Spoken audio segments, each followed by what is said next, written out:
Hola amigas y amigos de Poesía y Distopía, hoy vengo con otro avance distópico, la novela 98.4 del novelista inglés Christopher Hodder Williams, nacido en Londres en 1926 y fallecido también en Londres en 1995. Hodder Williams fue un escritor principalmente de ciencia ficción, aunque también escribió novelas sobre aviación y espionaje, temas inspirados en sus experiencias como piloto de aviación durante la Segunda Guerra Mundial, autor que en los años 50 también ejerció sus dotes y talento como compositor de jazz e intérprete de jazz al piano en Broadway, Estados Unidos, si bien volvería a finales de la década a Inglaterra para continuar con su carrera musical y sobre todo como novelista. Hablamos de un autor poco conocido pese a haber escrito obras de envergadura en el género de la ciencia ficción y del espionaje dentro del thriller, con un total de 15 novelas tras empezar su carrera de escritor con un thriller, The Cummings Report, en el año 1957 y culminándola con una pieza distópica de orientación científica titulada Chromosome Game, en 1984. El título de la novela que os traigo evoca la novela 1984 de Orwell, puesto que el propio autor, por deseo expreso, ofrece dos títulos para la misma también, uno con letras y otro con números, algo similar a lo que ocurriera con la referida novela de Orwell, 1984, con letras, con dígitos en la edición americana y 1984 con letras en la edición británica. Esta novela, por tanto, también podemos encontrarla titulada con números, con dígitos, 98.4 o con letras, 98.4. 98.4, publicada en 1969, 20 años después de la novela de Orwell.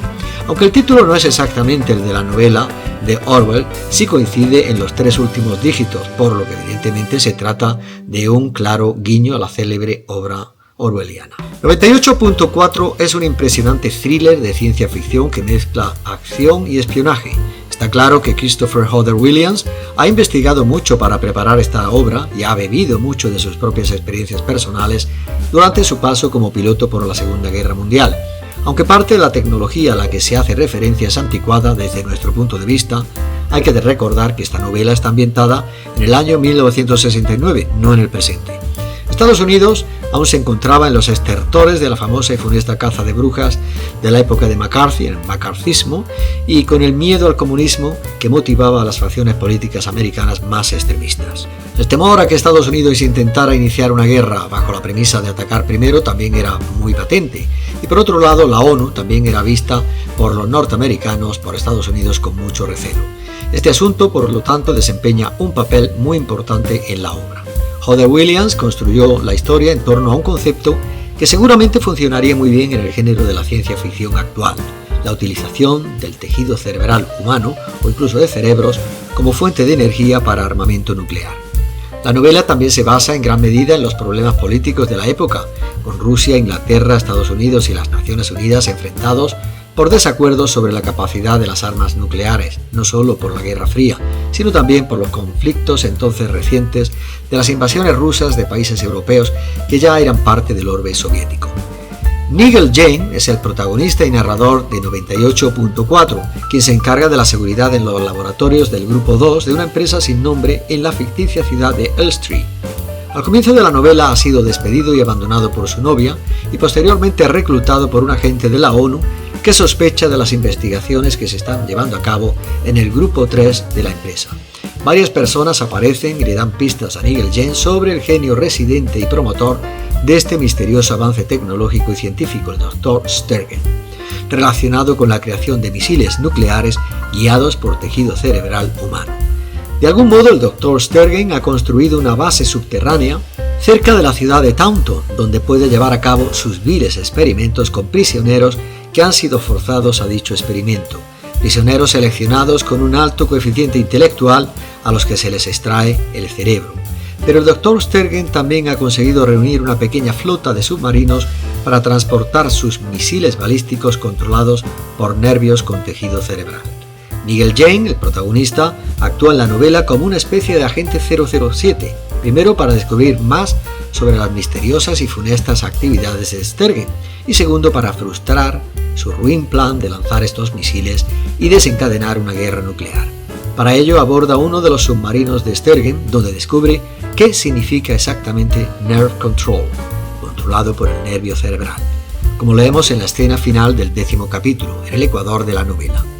Cerca de mí estaba la caja más pequeña de todas. Medía unos 15 centímetros de ancho por 2 de fondo y 4 de profundidad. Me pareció ver algo parpadeando en la parte delantera, el primer signo de actividad.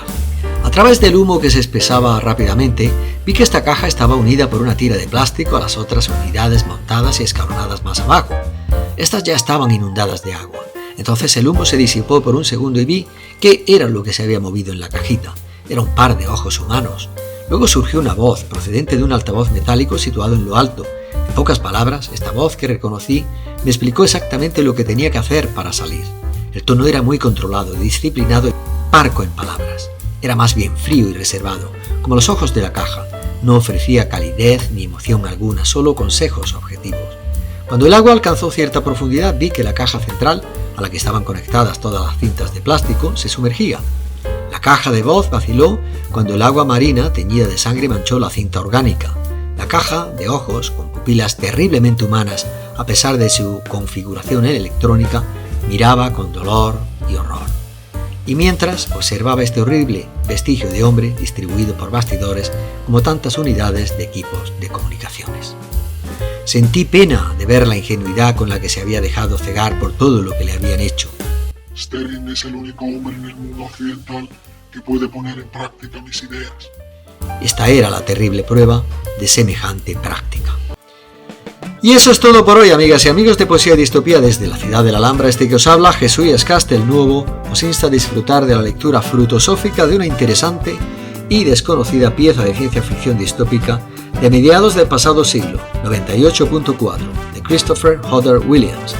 Nos vemos en próximas crónicas que van a ir llegando pausada y apasionadamente, y mientras tanto, muchas gracias por vuestra atención, besos, abrazos, garantoñas, achuchones múltiples y ¡boogie boogie!